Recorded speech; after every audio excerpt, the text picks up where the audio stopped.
So I don't know what to do, and I'm really conflicted because, honestly, because I need to get out and shoot more. That's why I'm conflicted. If I shot more, I'd know the answer to this question, but I have not been going to shoot because I have tennis elbow. It's really fucking annoying.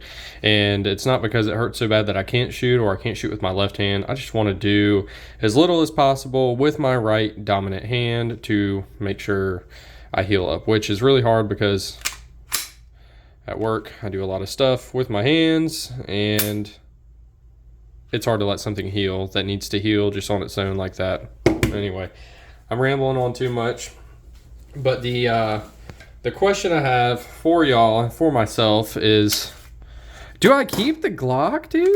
Like, I don't know. I really don't know if I want to.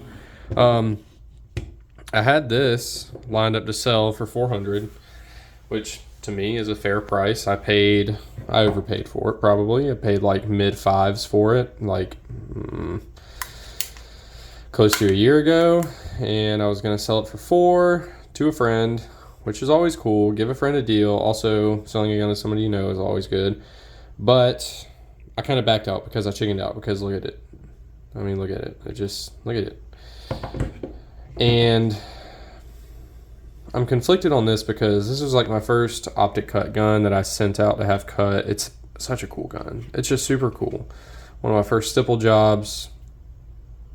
And I probably won't sell it, but I'm thinking about dedicating this to fill the Glock 17's role, which doesn't really make sense because the whole reason I wanted the Glock was for like if I had to sell all my shit and keep one gun, this is the one I would keep because it's so common and so reliable. But it's not being very reliable. It's not living up to the Glock name. The reason I say I'd know the answer to this question if I shot it more is because I'd know that if my Grey Ghost Precision barrel fixed my failure to feed issue. It seems like now that I've polished the OEM barrel on this, it works just fine. So I went ahead and polished the Grey Ghost one before I shot it. Yeah, it's probably pretty stupid. I should have shot it first, but it is what it is. I wouldn't have polished it if I didn't. I replicated the failure to feed just by hand, just by loading the mag and racking the slide. I got it to failure to feed. Once I polished the barrel, I could not recreate that malfunction. So I'm assuming it's something with the angle of the mag in this gun. I don't know if the injection molding on the grip was fucked up from the factory or what, but it seems like it has to do with the angle of the bullet coming out of the mag and going into the chamber via the feed ramp. So it doesn't really make sense for this to fill the role of my like sell 'em all, keep one. It is a duty style gun. It's a full size gun. It's 19 rounds flush fit. It's nice. It's a great grip. It's polymer. I do like the fact that it is double action, single action, but I don't like the fact that it's double action, single action. It's weird. It's really weird. It's not a very common gun. If I were to have this in a shit hit the fan scenario, I don't think it'd be very easy to replace parts or find magazines for this kind of thing, given this takes the same magazines as the P10F, which is probably a more popular gun right now. I still don't think it will. I don't not think it will be. I know it won't be as common as Glock stuff. So it's kind of a weird bind that I'm in right now. I don't know. I don't like selling any of my guns, and I don't really want to sell this G17. I'd rather make it work, but it just like I can't like it just kills me, man. Like I bought this gun for a reason, and now it won't work for that reason. It's like why do I have it? Like I'm just bummed. I put a lot of money and time into this, and it seems like it has a chronic failure to feed issue that is stemming from a factory defect. People have told me, even though this is something I bought secondhand from a pawn shop, that Glock would honor a kind of warranty claim on it. I guess I've heard that from multiple people. I don't believe that would work. I don't think I could send this secondhand used 3rd Gen 17 into Glock and them fix it. I guess I could. I guess I could just say, hey, I have a Glock Gen 3 17 and it's not working. Take a look at it. But I don't know. Maybe I'll do that. I guess I will do that. I don't know. Unless I can put like 1,000 or more rounds through this without a failure to feed with the polished ramp, I'm gonna have to figure something else out with it. It just can't. I just can't have it like this. I can't carry it because it's not reliable enough. I don't want to shoot it because it's not reliable enough. But I don't want to sell it because it's cool. You know what I mean? That being said,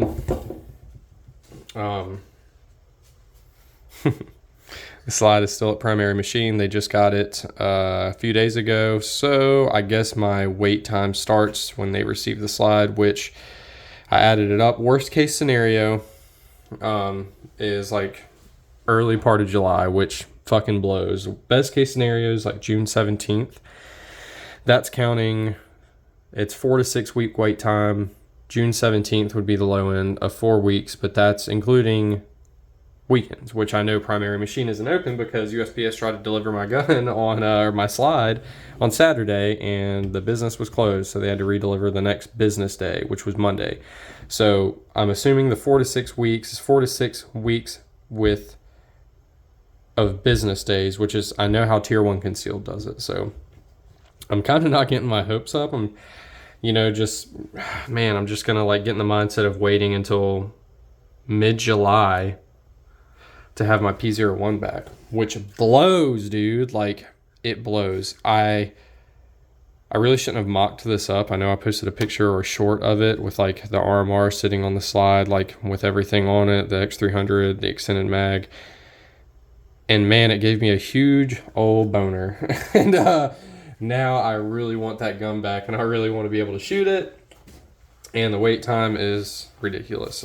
I've done some research. Primary Machine seems like a good source, but man, their wait times are pretty ridiculous, especially being used to Wager, which, 3-day turnaround guaranteed. I don't know if it's guaranteed, but I've never had to wait more than, if I send it Monday, I got my gun by Friday, which is, it's wild. I really don't know how Wager does it.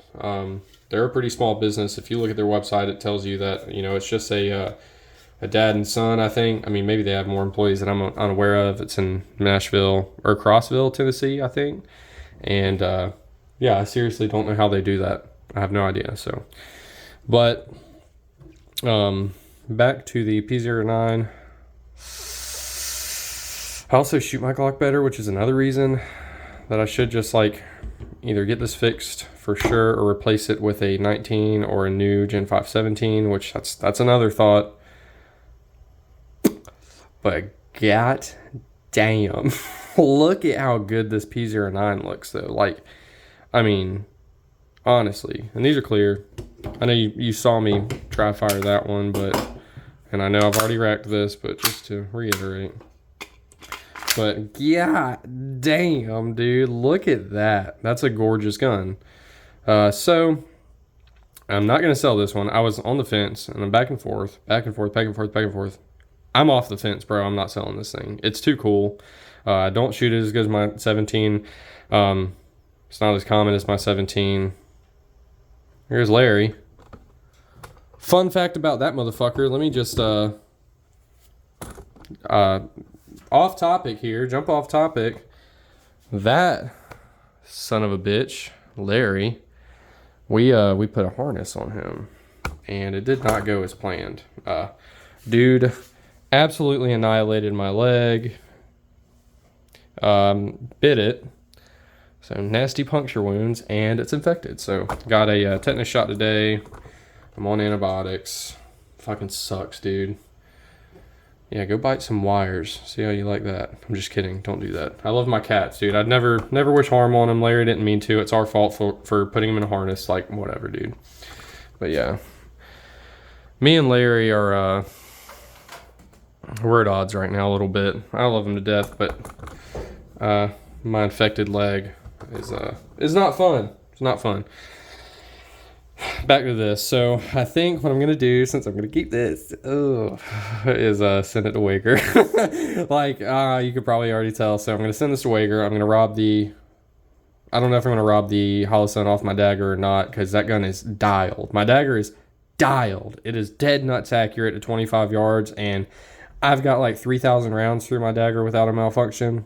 I really don't want to fuck with it. So I'm I may rob the sight off of that because, I mean, at the end of the day, it's just zeroing an optic. I've done it a million times, so it's not like I can't do it. But, you know, once something is zeroed on a gun and it just works, it sucks to take apart and like cannibalize for other stuff. This was not like that because it didn't work. But if I don't do that, I'll just get like a another 507, or maybe I'll do the 507 comp on this. I think that would look good. That even this gun out a lot because of the big grip. But yeah, so I think just because I can't help it and I want something right away, I don't want to wait on primary machine to finish my P01. I'm probably gonna send this off and go ahead and get it done while I'm waiting on my one from primary machine. Another perk is the primary machine cut and optics plate for the P01, because of course I went with an RMR. I'm not gonna be a poor and go with a micro dot like a 507K on a, you know, a compact, you know, maybe on a micro, but I'm just kidding. I'm just kidding. I didn't want to compromise on my favorite gun, so I went with the RMR cut, kind of future-proofing it. I want to do the same with this. But what I was saying is, I kind of got off on a tangent. You know, I'm getting the optics plate and cut from primary machine. It's expensive. I got the front sight too, to go with the, I got the plate with the backup iron sights, and I got the front sight to match that. In total, I paid $345, excluding shipping there. I think I was $8, so about $350. Whereas, excuse me, Wager will do this for like $170, I think. So I don't know. And I can't. If I send this off, I'm torn between an OD green slide or just black. I'll probably just go black because I mean that looks too fucking good to me to change up. The OD green though, I saw one online with like OD green and ports. That looked good. Not gonna lie, that looked really good. If I had a little more disposable income, I'd probably do that and just have it all done at once by another company. You know, that will port it, but I don't, and I'm not that bougie. I'm bougie, but I'm not that bougie.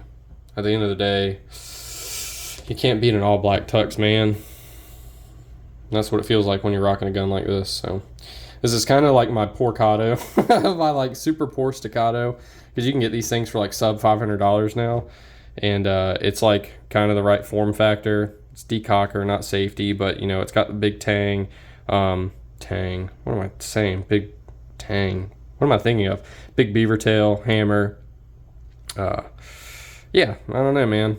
I just like it. It's not single action, but hey, you know, it's got the aesthetic. It's got that like P320 1911 by, you know, cross with Striker, cross with, you know, CZ75, whatever.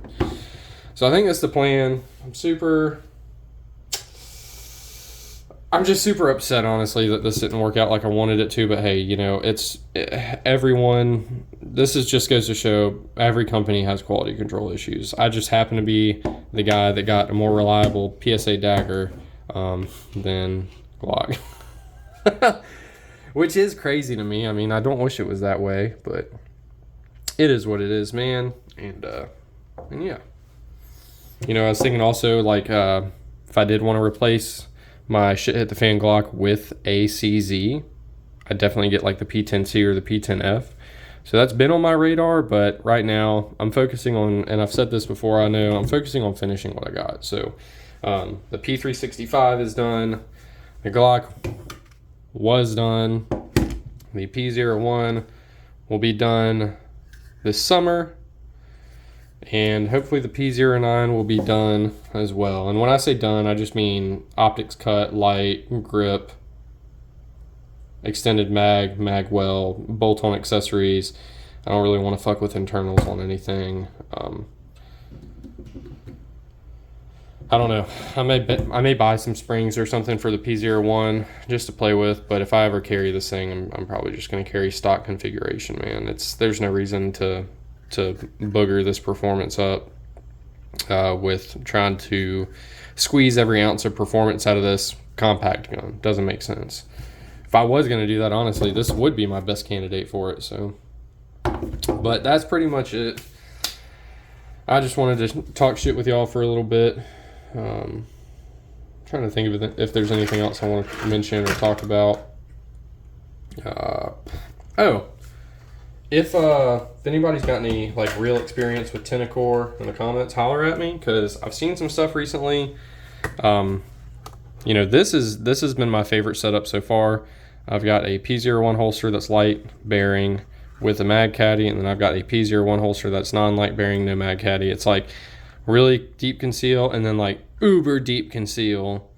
That being said, I think this prints less because of the mag caddy, but you know, you've got the trade-off there. Obviously, you've got a significant amount of space there that's making the overall width of the holster more. So, but I've been seeing a lot of good stuff about Tenacore, and I kind of want to try them out. I think the ideal gun for a Tenacore would be like a Glock 19. So, I don't know. Maybe I'll put 1,000 rounds through this and get a Tenacore for it.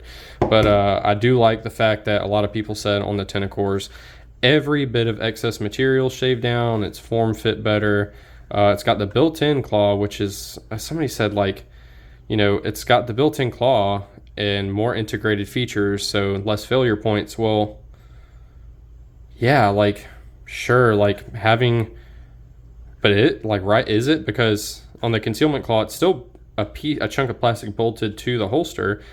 Like, sure, like having a piece of plastic that's bolted to a holster with a little bit more plastic bolted to the piece of plastic is a little, I guess, leaves room for malfunction. I don't see that. I don't know how your holster would malfunction. If everything's Loctited, it's just sitting in your pants. I don't know. I saw a comment on Reddit that said that, and I kind of was like, I'd for sure trade the, you know, more complex, or like the simple design that may be more reliable and less prone to malfunction. I'd trade that for adjustability on your wing here, because as you can see, I ride this wing, like, or claw, very top of my belt loops, because that's just where it carries best. Like, I don't want my belt to lay across and like only cover that much of the claw or that much of the claw. It's like the way my belt is now. You know, it's 1.5 inches, so it goes through that claw, that belt clip, and lands perfectly on that. It's using the entire claw. Now at the top of my pants, you can see that, but even when I wear a tucked in shirt, it covers it just fine. I'm gonna cut it off there before I keep going, because I just realized this video is 18 minutes long. But yeah, holler at me in the comments if you like Tenacore, what you run. I don't know if they make stuff for CZs. I think they do. Also, fuck, what was I gonna say? I was gonna say something about Bobby Dynamite and his channel or something, bring up something he brought up in a video, and I can't remember what it was. What did he just post recently? Because he brought up the HST that I bought. I bought that from Flip Ammo, by the way, which I found on AmmoSeek. Flip Ammo, I got like a really good rate on the shipping for 2 50-round boxes of Federal HST. Whoop, I'm about to knock my camera over. I can't remember how much I paid for it, but it was a great deal. Flip Ammo, highly recommend. They shipped quick. Actually, they shipped freakishly quick. I mean, it was like a couple days it was at my door, so highly recommend Flip Ammo. And AmmoSeek. Man, if you're not using AmmoSeek, you're fucking up, man.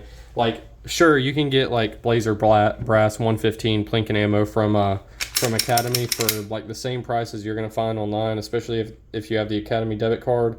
That's where I get my like Plinken ammo. But if you want like 9mm anyway, if you want like Plinken 223 or 556 or like some defense ammo, dude, go hop on AmmoSeek and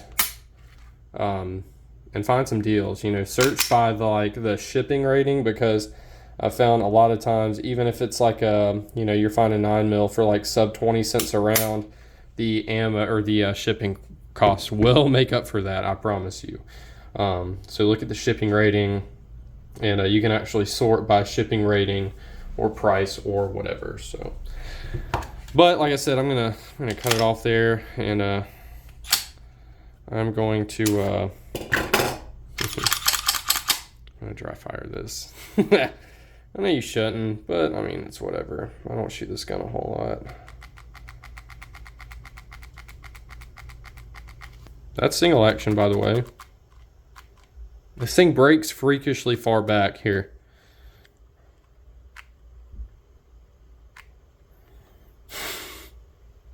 I'm at the wall. I'm gonna try and creep it. Let's ghost this trigger, man. Let's ghost it, man. Look at how close it gets to the bottom down there, by the way. I feel like I can make it touch. All right. Wall. Pull.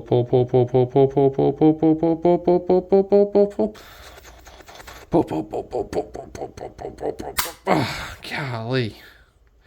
When you pull it that slow, it feels like 1,000,000 pounds. All right, here's double action. Ah. 1,000,000 pounds. But the single is nice.